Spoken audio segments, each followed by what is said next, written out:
Hello there, and welcome to The Bitch Fix, a podcast for women who want to jam out on their lives, live in harmony with their hormones, and reclaim their mood, energy, and mojo. I'm MacCarroll, functional nutritionist and women's health straight talker, and I'm here to tell it like it is on all things health, happiness, and hormones for women. So shake off that cape, Superwoman, because we're here to launch this thing. Well, hey girl, and welcome to episode 140 of The Bitch Fix. All right, you guys. So on this episode today, we are going to get into the very fun conversation of constipation. And I was actually quite tempted to title this episode, Get That Shit Out. But I didn't think it would be necessarily clear to everyone what I was talking about. So I decided that I would be much clearer in my podcast title. But now you know what we're talking about.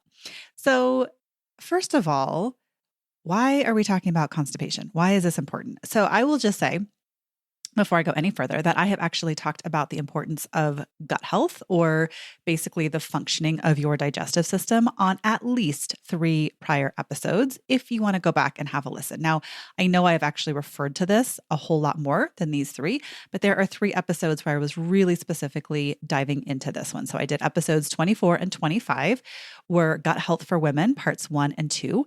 And then episode 93 was called Gut Check. And so all of those are all about kind of big picture digestive function, why it's important, how it relates to women's health and hormones. So for sure, if you have an interest or if you're having symptoms of constipation, which obviously I'm going to get into today on this episode, but if this is something that has been going on for you for a long time, I would definitely recommend that you go back and listen to those episodes. So first things first, I want to just define what constipation is. And I want to define it not just because it's important for us to have a working definition, but because so many women, when I start working with them, are constipated and do not realize it. So I think the common thought, the common idea is maybe constipation is that it's really hard to poop. So maybe your poop is really hard, literally. Maybe you have to strain a lot. Maybe it's like, really small poop that you don't get all the way out, or it's hard to get it out. And for sure, those are all related to constipation. What I commonly see is that women are presenting with other sorts of issues. I'm using my hands a lot. You can't even see me, but they're presenting with other sorts of issues, and they are not even understanding that it is related to constipation. So what I will say, the very first thing I'm going to ask is how much are you pooping every day and every week? And if you are not pooping at least once every single day, you are constipated. I don't care if it doesn't meet those other criteria. I don't care if it comes out fine, if you're not straining, all of that is good. I'm glad. We don't want those things to be happening. But if you are not eliminating every single day, you are constipated. And this is so important for so many different reasons, but really the thing I'm just going to highlight here, again, you can go back and listen to those other episodes. What I'm going to highlight here are a couple of things. The first thing is this is taking the trash out, right? I just want you to imagine your kitchen if you only took the trash out once a week. And even if you were a single person who doesn't produce a lot of waste, most of us, by the end of the week, things are going to be really smelly and funky and overflowing, right? So we need to be taking the trash out of our bodies every single day. That is really, really important.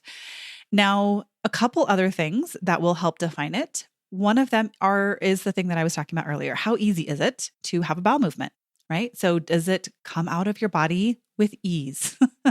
And we should just having it, the poop should just be sliding right out of you, okay? So we want that to be going out really easily. If there is a struggle, even if you go every single day, that is also part of the picture of constipation. Another part, and this is something I have on my journaling that I have clients do. I have them journal about their poop. True story. I talk about poop all day, every day. I think it's great and a wonderful way to know about our bodies. A little different for some people. But my question is, was your bowel movement satisfying? Right? So I think you probably know what that means. Like when you have a really good dump, when it just comes out and you feel like empty and done and it came out easily, it's satisfying, right? Like this is why for moms out there, anyone who has kids, really, if you have a kid like running out, they're like 2 years old and getting potty trained and they get so excited and they want you to come look at their great poop, right? It's because it's like satisfying, right? It feels good to get that shit out of your body. So, how often you're going, how satisfying it is, and how easy it is are probably the easiest markers for most people to track with constipation or with healthy bowel movements. Now, that consistency part will play into the ease, right? So if your poop is really hard and compact, it's going to be harder, literally and figuratively, to get that out, right? So the consistency is important. A lot of people who are constipated have what I call rabbit turds, which is like, and that's just because I have rabbits in my yard in Colorado, but it's like little tiny, small, hard chunks of poop, not like a nice, big, smooth log. Are you excited yet about how much we've already talked about poop in the first like 3 minutes? So that's what we want. We want it coming out smooth and easy and being satisfied, you being satisfied when you are done with that. Now, if you experience constipation, you are actually in very good company. And I have had this just showing up. It like kind of comes in fits and spurts, and how much I'm seeing this in my clients. And I wanted to address it today because I've just seen it a lot. It's been just coming up a lot, right? So that was what brought it to mind, but I wanted to look up some statistics for you. So here are some interesting stats around constipation. So first of all, broadly speaking, it is going to affect 15 to 30% of the population. That's even more than I knew, right? And I know a lot about poop, but that's like up to a third of people are experiencing constipation. And it is the third most common presenting GI, so gastrointestinal, stomach, gut symptom that is reported in clinics in the US. So outpatient clinics, meaning not a hospital, someone goes to the doctor. It is the third most common GI issue that people are having. And this data was from 2014, but the estimate in 2014 was 2.5 million visits per year. So there are a lot of people who are backed up. And you guys, women are much more susceptible to this than men. I will tell you why in just a second. And women who are in middle age and beyond, again, a large portion of women are experiencing this. So women who are over 45, the prevalence of constipation is around 27%. Again, almost a third of women are experiencing constipation. So I already told you to 30% of the population, about 17% of women over 45 experiencing it. And for those who have had some sort of gynecological surgery, they were 18 to 63% more likely to report constipation. So younger women, so that was older women, middle-aged and older, younger women who had one or two kids were also more likely to report constipation. So clearly this is an issue that affects a lot of women, and that goes up if you've had babies or you're over 45. That doesn't mean we're excluding other people, but like this is a really big issue. And when I saw this and I saw these stats, I was like, a third of you guys listening are experiencing this. Like we should probably be talking about it. So again, like I've talked about why this is important before and how the overall digestive process works before. And I definitely encourage you to go back and check those things out. But it's some deep shit time here on the podcast. We are going to go deep into content. So one reason why I think that there may be a worsening of this issue with women is that we actually have large colons, and the colon is just the word for the large intestine. Our colon, our large intestine, is longer than a man's, like 6 to 12 inches longer than a man's, which is kind of mind-blowing. And I believe I talked about this on these previous episodes. I think potentially, hypothesis, a reason for that may be because we have kids, right? So to bear a pregnancy and to get all the nutrients we need from our food for not just ourselves, but for growing a baby, we probably need access to more nutrients. And so I think that's maybe why our large intestines are longer, but that's fascinating. So we have already that going on. They are longer. And then you add to that the fact that our intestine, and I'm going to include large and small here, but our intestines are all like squished up together with our reproductive organs. And so that's already true. So a man's reproductive organs obviously are outside of he doesn't have any any having to be a neighbor or share space of his his intestines with his reproductive organs. Women do. And then, of course, post-pregnancy, I just told you women, younger women who had one or two pregnancies were more likely to experience issues. Things get shifted around, right? This is just like physics. Like if you brought a new couch into your living room and you had to fit it in with your existing chairs, you're gonna have to move some things around, right? So same thing for us. We get pregnant. That our uterus is moving around our intestines and things are going to shift, and then they are potentially going to shift back. Hopefully they're going to shift back after we deliver our babies, right? So there is just a lot more potential for issues from those two factors. And other piece, and I'm going to talk about this a little bit more in just a second, but one other piece is the structural piece, right? So our abdominal wall is holding everything into place. And this is true for men and women.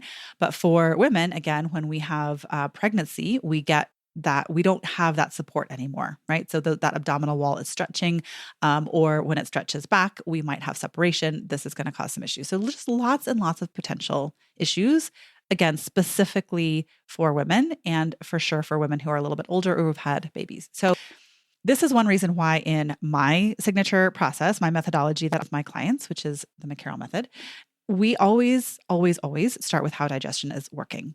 And if things are not tip top there, if things are not working, it is practically impossible to get the things that women are coming to me with, like mood and hormones and metabolism and energy. We cannot get those things functioning correctly if digestion isn't working. So that is really important. And my clients are actually pretty used to talking about if you don't check out what is in the toilet on the regular, I would invite you to be doing that as well. I would invite you to start doing that too. Here is another important thing. And I will say, again, talked about this before, but even if you don't have digestive symptoms, if you think that, and I would actually guess if you were this far into a podcast about constipation, you might have something going on or have experienced it.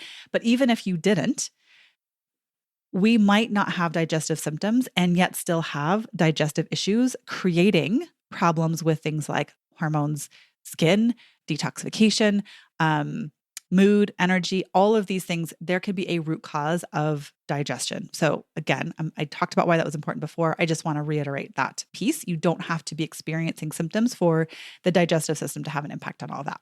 So anyway, like I said, I encourage you to turn around and check out what is in the toilet. Now, the title of this episode was about how constipation might be a marker of metabolic health and function. And so here is my analogy for that. If your body is an energy factory, and actually, really that's what we are talking about with the word metabolism. Metabolism is how your body gets, converts, and uses energy. Then the food is the raw material for that, right? So if you think about your body is an energy factory. If your digestive system is basically one long conveyor belt that goes from your mouth to your rear end, it is taking those raw materials to different parts of that energy assembly line.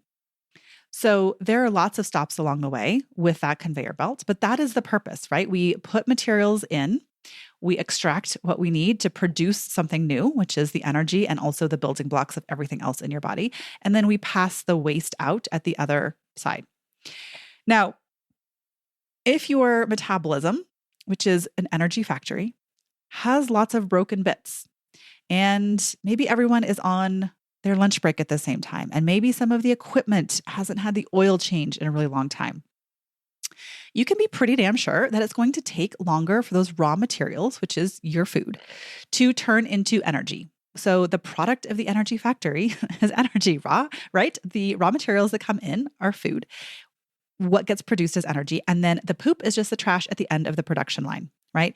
So if the poop or the trash is slow to emerge, it is a pretty telling sign that the rest of the energy factory is working at a slow pace. It is going to tell us that metabolism, because this is what metabolism does, is running slowly. So this is a key indicator without doing any sort of further assessment or blood work or anything else that metabolic rate is slowed. So the first thing I want to do here in addressing this is just talking about some of these root causes that may not directly be related to the gut. So again, my question is always why, and I always want to get to the deepest why. So I'm always asking, why is something showing up in the body? If there's a symptom, it typically is not just like, a random thing that popped up. There is a reason, and we want to ask why.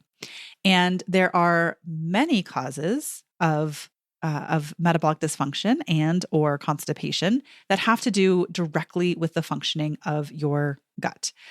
But there are also some causes that are not directly related to the gut. And so it's important, they might be related to metabolism though. So it's important to rule those things out first. And there is actually kind of a long list of these. So on today's episode, I really just wanted to cover what I think are the top 3 that you want to be really clear that you have ruled out before you start thinking it's only gut related. And so I would actually say a whole lot of the time there's overlap, right? So it might be one of these precursor issues. It might also be gut. It might be both together. The reason I'm putting these in the top 3 is because a lot of these other issues are a very small percentage of people who might experience constipation based on this, right? So it doesn't mean that there isn't another underlying cause. It just means that these are like the ones that are most common for most people. Okay. So number 1 is some sort of medical issue, whether or not there has been a diagnosis. And within that category, I'm going to highlight 2 things: thyroid issues and type 2 diabetes, which is essentially a downstream blood sugar regulation issue, right? So thyroid of those, I would say, is the number 1 factor medically that I would expect to see in practice. So if your thyroid is not working optimally, and this is a little bit of a chicken egg because when you eat the right food and you extract the nutrients, your thyroid works better. So there's a little chicken egg here. But I also think it is incredibly important for every woman to have a comprehensive thyroid checkup every single year.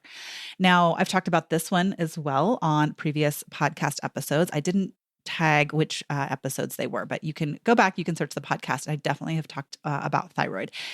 Now, thyroid function, the normal, I'm going to use some air quotes here, the normal ranges for what you are medically going to be told, not necessarily lined up with how your body would optimally be functioning.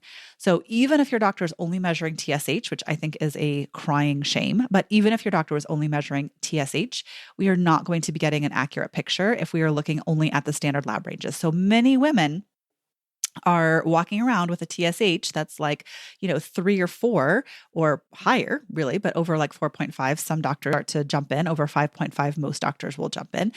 But many women are walking around with this kind of subclinical hypothyroid picture. So that your production of hormone isn't sufficient, but it's not yet at a point where you're going to get a diagnosis.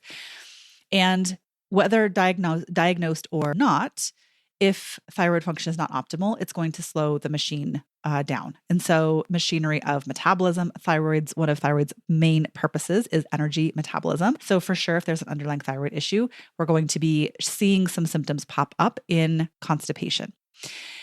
The other one is type 2 diabetes, so blood sugar regulation. Now, for those of you who've been around this podcast for a while, you know I'm constantly talking about the 3 big dogs of hormone balance, which is cortisol, stress hormone, insulin, which is blood sugar regulation, and thyroid. Now, no surprise here that we've just hit on top 2. So thyroid issues, type 2 diabetes, which is blood sugar dysregulation, are some common underlying medical factors.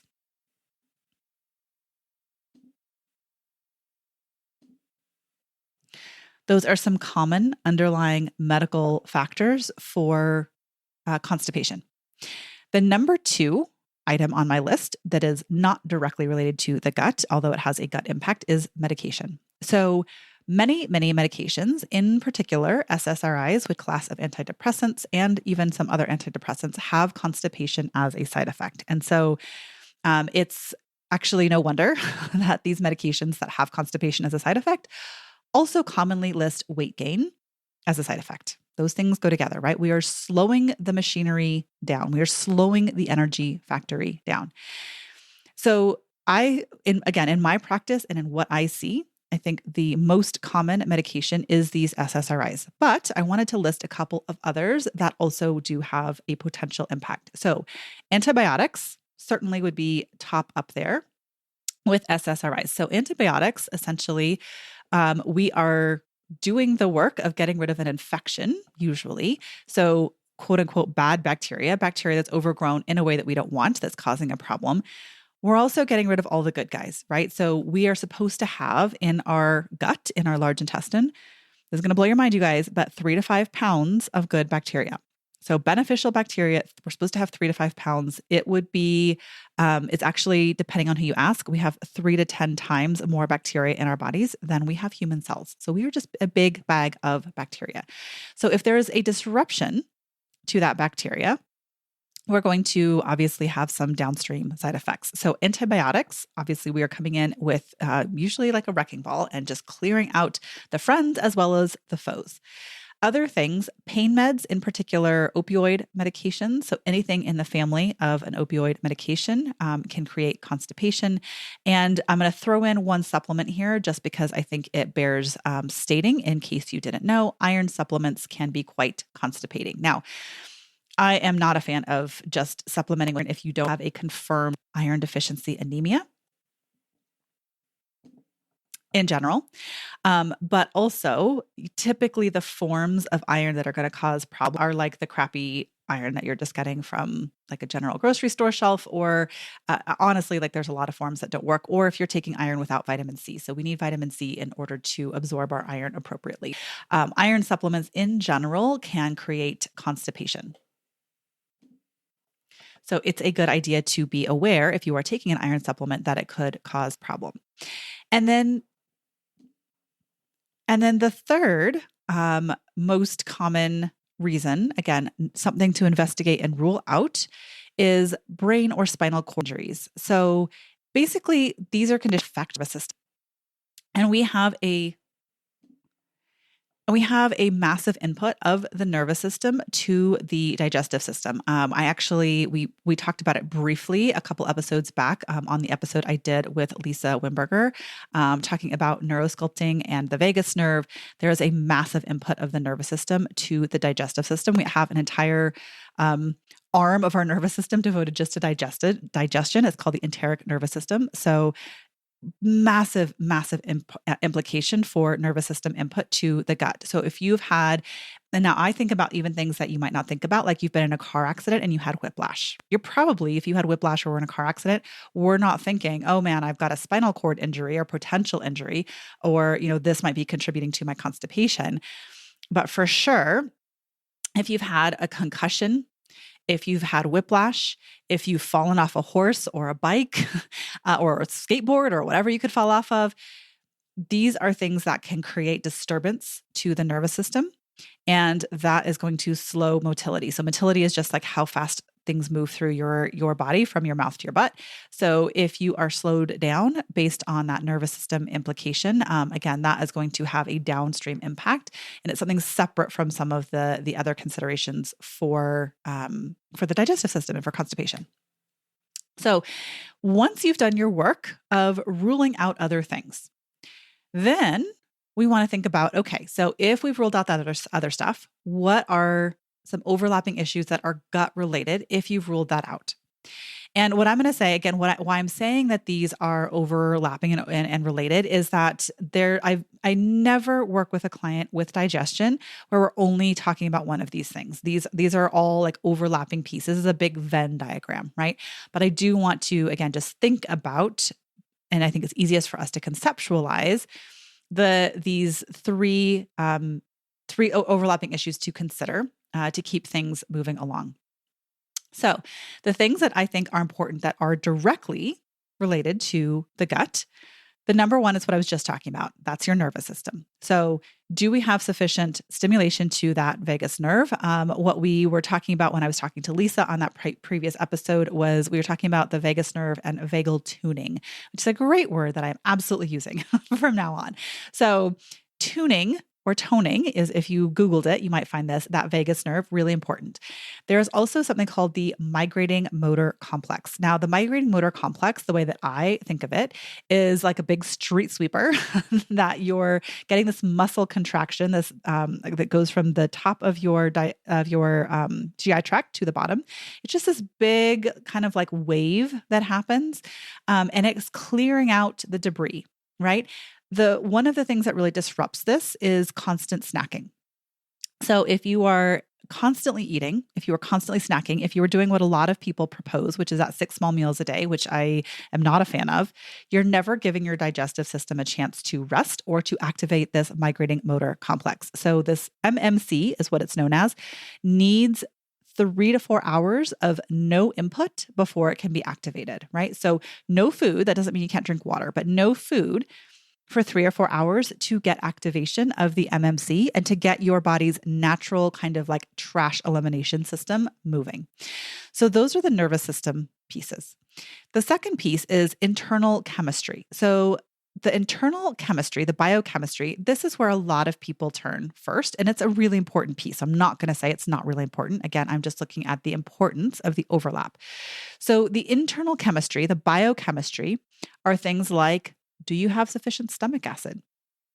Is your gallbladder producing enough bile? Did a whole episode on the gallbladder. My kids, again, think this is hilarious, but I love talking about the gallbladder and bile. Pancreatic enzymes. So you have a release of bile from the gallbladder. Your pancreas releases these enzymes that help you to break down your food. Those are part of the biochemistry in your body. And then, yes, of course, that bacteria that live in your gut. And we want to, it's called feed and seed. We want to feed and seed that bacteria. So we want to be putting in a lot of like probiotic foods, and then we want to be feeding them things like fiber that helps them to live and grow. So that internal biochemistry is the second piece. And then the last piece is structural. So as I was talking about earlier, there's a big structural piece for women in particular. So some things that can really impact women with the structure of their bodies that is going to impede motility. Hiatal hernia is certainly one. Lots of doctors either say that there's not a problem or like only surgery can fix it. Now, there are some hernias that only surgery can fix. So I want to be very clear about that. But there are a certain type of hiatal hernia that can be adjusted chiropractically. So you can Google that for your area and see if there is a specialist who does that.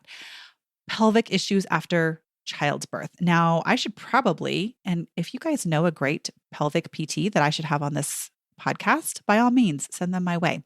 I would love to have a pelvic physical therapist to talk about this. But pelvic issues after childbirth. Again, things get a little wonky.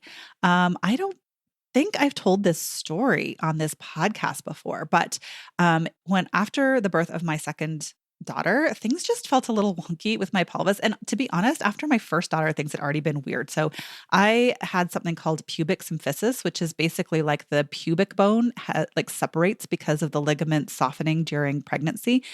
And then it not only separates, but it gets misaligned. So like the front of your pubic bone, where that comes together, should be perfectly lined up.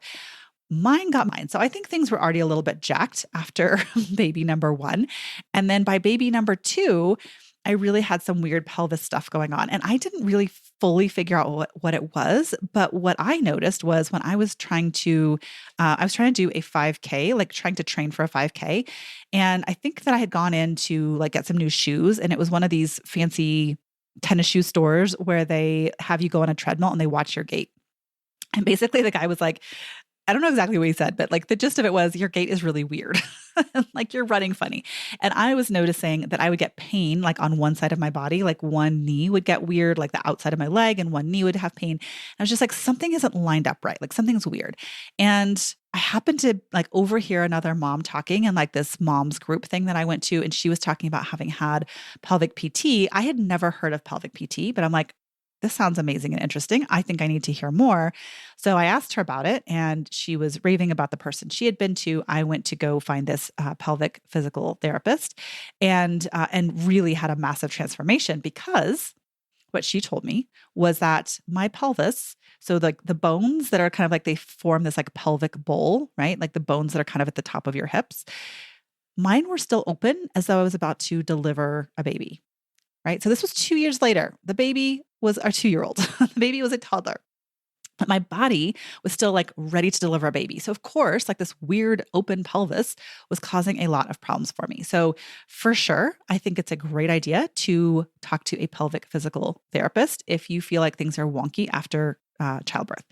So we're still talking about structure. There's hiatal hernias. There are pelvic issues after childbirth. And then the other thing I was mentioning earlier are these abdominal wall issues after childbirth. So again, the abdominal wall This is just like the muscles that hold in your your organs, right? Your internal organs. There can be separation, right? So this diastasis recti is what it's known as. But when there's separation between those two muscles, we aren't getting, or even just loosening of those muscles, they get all stretched out. We don't do anything that's going to bring them back into optimal alignment. So those loose muscles and the potential separation, we're not getting the correct alignment, right? So we're not getting, I'm using my hands again. I'm gonna have to start doing these podcasts on IG Live. So we don't get that alignment of the muscles holding in and aligning those internal organs. And so that misalignment, like you can just imagine if your intestines are not lined up straight and like ready to allow your poop to like shoot out of your body, we're going to have some problems, right? If those intestines are kind of pooching forward instead of being lined up for the poop hole, we're not going to be able to get those things out. So again, reminder of those three areas: the nervous system piece, so the migrating motor complex, the vagus nerve; internal chemistry, which is where lots of people function, very important, obviously. So like different enzymes and bacteria and things that are produced in your digestive tract, and then that structural piece. So those are some direct things to consider if you are having some issues with constipation, or is it one of those pieces? So when I have a client who comes to me and is struggling, these are the things that I check in on. So I want to give you, and this is where you might want to have like a pen and paper handy, or like rewind this part of the podcast if you're looking for some like direct pieces that could help things to get back on track. So if we have a very slow moving energy factory, slowed metabolism, obviously there is a metabolic input piece, but we are also just thinking about, okay, how are things moving through and how do we improve this? So the first things I'm going to be thinking about are the input, right? So I was talking about, we put things in on one side, stuff happens in the middle of this energy factor, it comes out the other side. So what are we putting in? Number one, you have to be hydrated. So digestion is a water-based system. Imagine trying to flush a toilet without any water, and you get a pretty good, clear picture of why this is important. So baseline is just however much you weigh, you divide that in half. That is how many ounces of water you should be drinking every day as a baseline. So if you are 150 pounds, 75 ounces of water is your baseline, just to keep things moving, just to keep your internal toilet flushing, right? Other things that contribute to the literal physical bulk of your poop are fiber and protein. And then of course that bacteria. So we want to have some like probiotic foods. So eating sufficient protein I did a whole other episode on that. It was something like the magic macro or the missing macro, or I don't know. There's a macro conversation. So go back a few episodes. It wasn't that long ago. It was like within the last 10 or 15 anyway.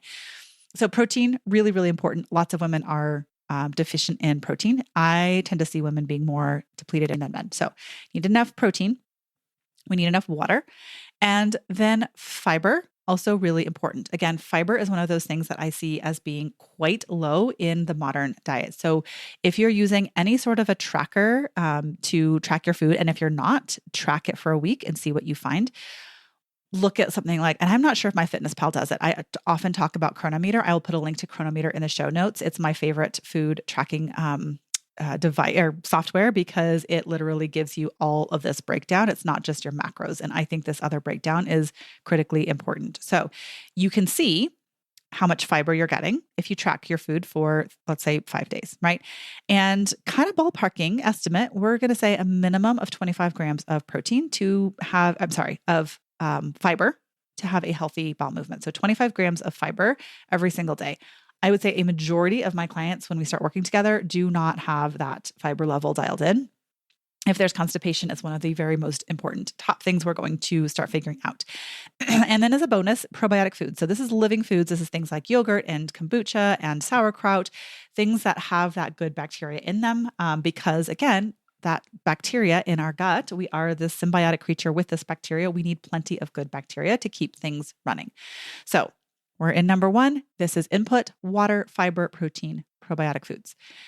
Second, if a client is struggling, we're tackling these things first. Position when you poop and being in a relaxed state.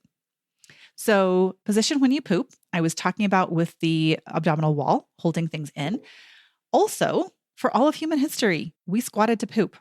right? So until there were toilets, which is a really, really recent thing for everyone to have toilets, like thousands, if not millions of years of human history, we squatted to poop. So we are not in that position when we are sitting on a toilet. So things like the squatty potty, which you can just Google if you don't know what I'm talking about. You can find it on Amazon. These are basically things that just lift your feet up a little bit when you are sitting on the toilet so that you are in a more squatted position. I have a squatty potty. I think it's the best thing ever. I love it. If you don't have access to one, you could literally just flip over a trash can. Obviously, not a full trash can, but you can flip over a trash can. That's what I do when I travel, and put your feet up on the trash can. You just want to elevate your feet to get your body into the position like you would be when you were squatting. And then the third one is what I'm going to call bridge supplements. And what I mean by bridge supplements is these are things that can help you with the symptom. And I will just say I am not above a bridge. So even though I am all about root causes, figuring out why something is happening so that we can resolve it and not just put a Band-Aid on it. If you're really struggling or suffering, it's not terrible to put a bridge on to feel better while you're working on figuring out and resolving that root cause. So I am 100% not above these bridge supports. So a bridge supplement, or a few of them, things that you could find at your local natural food store or maybe even your regular grocery store. The first one is Smooth Move Tea. It has the herb senna in it. Now, senna is kind of a stimulant to the bowels. You don't want to get reliant on any sort of stimulant. So, and actually, any of these really, you don't want to be relying on them. But again, it's okay to use them as a temporary solution. Now, Smooth Move Tea, I've had some people really feel like weird and crampy after it. So, like a big asterisk next to this tea. The first thing is you really want to be drinking it like after dinner the night before and expecting about in the morning.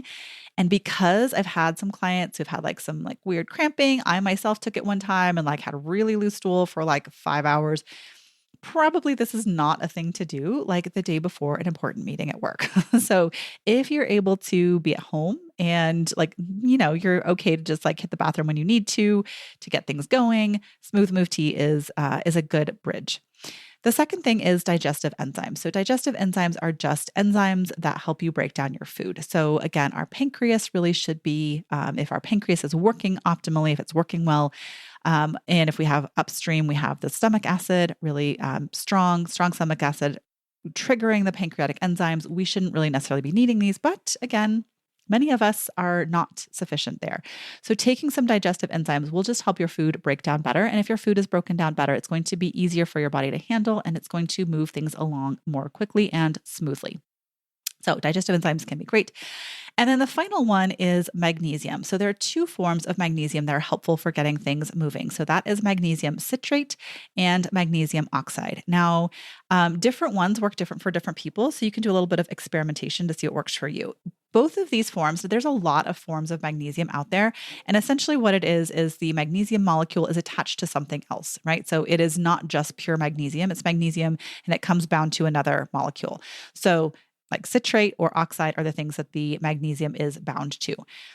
These particular forms, the citrate and the oxide, if you have a low magnesium status, which you can see on blood work, if your magnesium status isn't good, or if we know you need magnesium for another reason, like brain health or mood or blood sugar regulation, something else, these forms are not actually great for raising your body's magnesium stores. But what they are good at doing is they are good at drawing water into the colon and creating some like bulk and stimulation to get things moving. So citrate is actually also great for calming your nervous system. So sometimes these things or sometimes the supplement that I think is easiest for a lot of people to get is called Natural Calm. It's fine. It's a brand of supplement that's easy to find. So it's, I'm not like, I'm neutral on Natural Calm, but for some people it's helpful. And it's just essentially a drink that you make with magnesium citrate. They have some flavors, whatever. They are relatively harmless. So that citrate form, good for calming the nervous system. Some people find it really helps them to sleep. And then again, it can stimulate a bowel movement in the morning. Follow label instructions. The thing to know about that, again, kind of like with the Smooth Move Tea, every once in a while, if you are taking more than your body needs, then we can get some rapid transit time. We get things moving out too fast. For sure, you want to, plan your next day that it's, you're going to be close to a bathroom and you're not having like important stuff coming up. And then the oxide in the literature is actually the most effective. I find citrate to be just about equally effective in practice. But oxide, this is like your cheap and dirty supplement. It is like the crappiest form. And I really literally that was an intentional pun. It is the crappiest form of oxide, but of magnesium, sorry, but it's going to make you crap, right? So it's low cost. It is like cheap. You're going to find it everywhere. I was just talking to a client actually earlier this morning, and she was out, like at her parents' house. There wasn't a lot of access to like a health food store, but I was like, even in your small town grocery store, I'm going to bet that if they have any supplements at all, you'll be able to find magnesium oxide, or sometimes there's a blend, like a citrate and oxide blend. So for many people now, and this is where I put the big caveat in here, I am not giving you specific individual nutritional or medical advice here, but a typical dose for many people is somewhere between 500 and 1,000 milligrams of that magnesium oxide spread out. So that means you want to not just take it all at once, but spread out throughout the day. And then typically we'll see some traction, some movement on that by the next day. So those are some bridge supports. Again, the caveat is that those things are getting things moving in the short term, and perhaps we need that bridge for a little bit longer, but it's not really addressing any root cause of like things like bacterial imbalance, insufficient bile acids, insufficient pancreatic enzymes, like all of the vagus nerve. Like there's so many things that really should be addressed to make sure that we're addressing that root cause. But also, again, sometimes we just need a little bit of a helping hand. So those are some things that could help. All right, you guys. So I'm going to put a link in the show notes to my online dispensary. I don't talk about it that much on this podcast, but any listeners on the podcast get 10% off when you sign up. And there is going to be, so it's basically a professional supplement line access. So this isn't like Amazon. This is only products that are professional access. And there's going to be a constipation protocol there that may be enough to get you started. And I will have also some of my favorite products of these bridge supplements that could be able to, they might help you. And if you want to talk more about root cause and why you might be having these issues and how your metabolism is affected, or how there's a downstream impact from a slow metabolism, reach out so we can talk all things poop. We can talk all things metabolism. The link will be again in the show notes, but bit.ly/hormonehealing20 would be the link to find a time to chat with me personally.